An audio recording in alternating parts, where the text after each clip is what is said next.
Study with Durgesh channel पर आप सभी का स्वागत है। आइए हम प्राचीन इतिहास पढ़ रहे हैं दोस्तों एक तरफ से, जो कि बहुत ही, ये समझ लीजिए पीसीएस लेवल तक की जो है, पीसीएस मेंस में भी आप जो है अगर इसको अच्छे से पढ़ लेंगे तो मेंस में भी आप लिख सकते हैं। तो ये जो है द्वारपाल से ऊपर के पाल तक, यानी कि एक कांस्टेबल से लेकर और आप डीएसपी तक बन सकते हैं इसको पढ़कर। और भी बहुत कुछ पढ़ना पड़ता है। तो जो है चलो आइए पढ़ते हैं, शुरू करते हैं। हमने जो है इसके पहले जो है हमने ऋग्वेदिक काल में जो है उनकी जो है कैसी व्यवस्थाएं थी, कैसा क्या था, और वो कहाँ तक पहुँचे थे, और वो इसके बारे में वर्णन किया था। आज जो है हम उत्तर वैदिक राजनीतिक जीवन पर प्रकाश डालेंगे। उत्तर वैदिक काल में जो है कृषि उत्पादन बढ़ने से भूमि का जो है महत्व बढ़ने लगा। इसी के साथ साथ जो है राजा के कर्तव्यों में जो है और अधिकारों में दोनों में धीरे धीरे वृद्धि होने लगी। ऋग्वैदिक काल में जो राजन होता था वह केवल अपने कबीले का मुखिया होता था, वह क्षेत्र पर शासन करने वाला राजा नहीं होता था। जबकि उत्तर वैदिक काल में राजा का प्रदेश पर शासन करने लगा था, और इसी के साथ साथ राष्ट्र और राज्य की संकल्पना का भी उद्भव हुआ। उत्तर वैदिक कालीन जो है राजनीतिक जीवन की जो है एक मुख्य विशेषता है कि छोटे छोटे कबीले जन आपस में एकीकरण होने लगा और युद्ध के द्वारा, और छोटे छोटे जनपद राज्य में परिवर्तित होने लगे। यानी कि जो है राजा पहले अस्थायी तो नहीं था उत्तर वैदिक काल के पहले ऋग्वैदिक काल में जो है राजा राजा पर कोई महत्व नहीं था, ना उसको कोई कुछ मिलता था, ना कुछ। वो जीवन में अस्थायी तो नहीं था। लेकिन उत्तर वैदिक काल में आते आते जो है पूरा बदल गया था। यानी कि राजा को अच्छा खासा पैसा मिलने लगा था, कर मिलने लगा था, राष्ट्र और राज्य की संकल्पना का उद्भव हो गया था। और जो छोटे छोटे कबीले थे, जन थे, वो जो है आपस में मिलकर एकीकरण कर करके युद्ध के द्वारा और छोटे छोटे जनपद फिर राज्य में परिवर्तित होने लगे थे। उदाहरण के लिए जैसे भरत और प्लस पुरु, ये बन गया था कुरु जनपद, और तुर्वश और पुरी भी बन गया था पांचाल जनपद। उत्तर वैदिक काल में पांचाल सबसे शक्तिशाली जनपद था। नोट, यानी कि उत्तर वैदिक काल में जो है सबसे शक्तिशाली जनपद कौन था, तो पांचाल था। राजा के अधिकारों में जो है जैसे जैसे वृद्धि होती चली गई, वैसे वैसे सभा और समिति जैसी संस्थाओं का नियंत्रण कम होने लगा। यानी कि राजा के अधिकार जैसे जैसे बढ़ते गए थे, वैसे वैसे जो है सभा और समिति का जो है नियंत्रण राजा पर कम होता गया। पहले जो है क्या था, राजा के अधिकार कुछ नहीं थे, लगभग ना के बराबर थे। लेकिन जो है सभा और समिति का पूरा नियंत्रण रहता था राजा पर। ऐत्रेय ब्राह्मण में राजा की इसी जो है शक्ति को दर्शाने के लिए, राजपद को महिमा मंडित करने के लिए ऐत्रेय ब्राह्मण में राजा और राज्य की देवीय उत्पत्ति का विवरण मिलता है। ऐत्रेय ब्राह्मण में जो है भारत के में अलग अलग दिशाओं यानी 5 प्रकार के राजाओं व 5 प्रकार के राज्यों के नाम मिलते हैं। उदाहरण के लिए उत्तर में शासन करने वाले राजा को भोज, दक्षिण में शासन करने वाले राजा को विराट, पूर्व में शासन करने वाले राजा को सम्राट, पश्चिम में शासन करने वाले राजा को स्वराट, और मध्य देश में शासन करने वाले राजा को राजा कहा जाता था। और इन पांचों पर जो शासन करता था उसे एक राट कहते थे। क्या कहते थे? इन जो है पांचों पर जो शासन करता था उसे एक राट कहते थे। साहित्य में जो है महापद्मनंद को एक राट कहा गया है। उत्तर वैदिक काल में राजा की शक्ति बढ़ने के कारण जो है राजा अपनी शक्ति का दिखावा करने के लिए बड़े बड़े यज्ञ करने लगा। आप तो जानते ही पैसा आता है तो लोग फूल जाते हैं और फैल भी जाते हैं।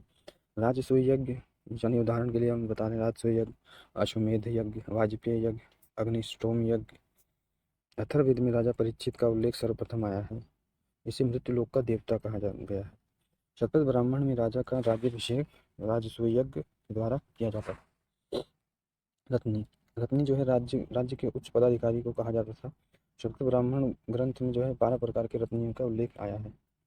राजसूय यज्ञ जो है जब होता था तब उस दौरान रत्न जी विषि जो है अनुष्ठान होता था, और रत्न हविषि अनुष्ठान के अवसर पर जो है राजा रत्नियों के घर जाकर रत्नियों को रत्न बलि प्रदान करता था, अर्थात सम्मान प्रकट करता था।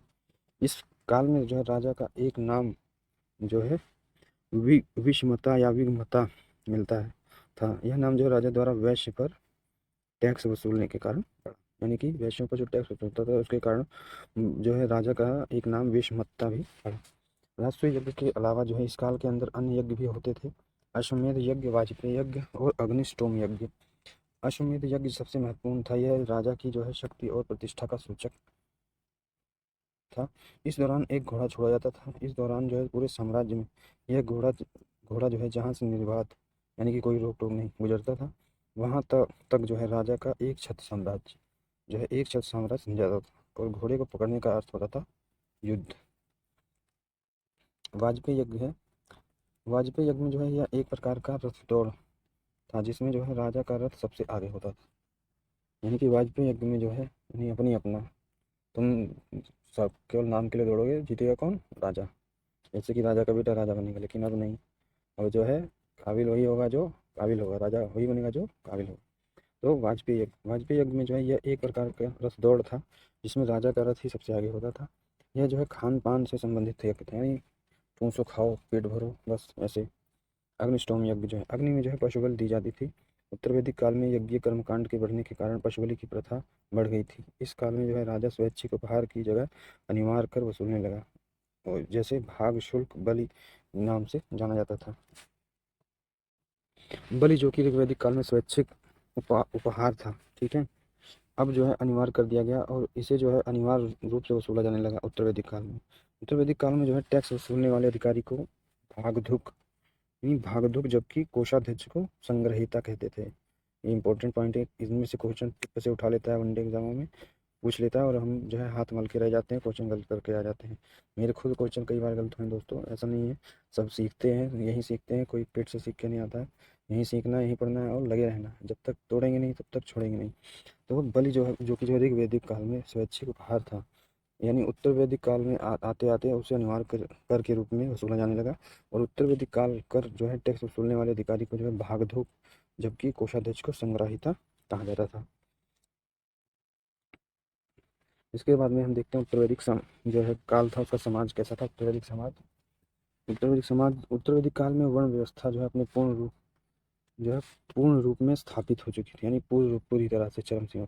ब्राह्मण क्षत्रिय वैश्य वर्ण का उद्भव ऋग्वैदिक काल में हुआ था, जबकि शूद्र का जो है चौथे वर्ण में के रूप में इसी काल में स्थापित किया गया। यानी कि यार शूद्र को जो है चौथे वर्ण के रूप में किस युग में स्थापित किया? तो उत्तर वैदिक समाज में, उत्तर वैदिक काल में स्थापित किया गया चौथे वर्ग में शूद्र को।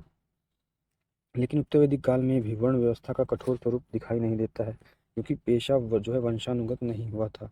विवाह संबंधों में भी जटिलता नहीं आई थी। अभी भी जो है जाति व्यवस्था स्थापित नहीं हुई थी, यानी या नहीं हुआ था। लेकिन शूद्रों का जो है उपनयन संस्कार बंद कर उन्हें जो है शिक्षा से वंचित कर दिया गया, और शूद्रों को जो है 3 वर्णों का सेवक बताया गया। राज्य संचालन और राज्य की रक्षा क्षत्रियों का कार्य था। वैश्य वर्ग जो है प्रमुख उत्पादक था, और वैश्य वर्ग ही राज्य को जो है कर या टैक्स देता था। इसलिए वैश्य वर्ग को जो है अव्यवस्थित जो है भी कहा जाता है, यानी अन्यस्त बलि। ब्राह्मण वर्ग जो है धार्मिक कार्यों को लिए उत्तरदायी था। क्योंकि ब्राह्मण एक अनुत्पादक वर्ग था, इसलिए समाज में अपनी श्रेष्ठता को बनाए रखने के लिए ब्राह्मण वर्ग ने उत्तर वैदिक काल में जटिल पक्षीय कर्मकांडों का सृजन किया, ताकि जनसाधारण के मन मस्तिष्क पर अपनी बौद्धिक श्रेष्ठता की छाप बनाए रखें। उत्तर वैदिक काल में यज्ञ अनुष्ठानों की संख्या और जटिलता अत्यधिक बढ़ गई, जिससे ब्राह्मणों की शक्ति में अपार वृद्धि हुई। शतपथ ब्राह्मण में जो है क्षत्रियों को ब्राह्मण से श्रेष्ठ बताया गया।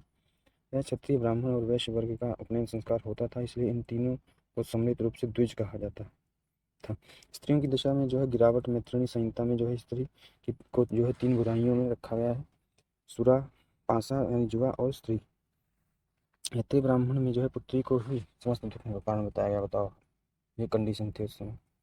और उत्तर वैदिक काल में जो है लड़कियों का उपनयन संस्कार बंद कर दिया गया।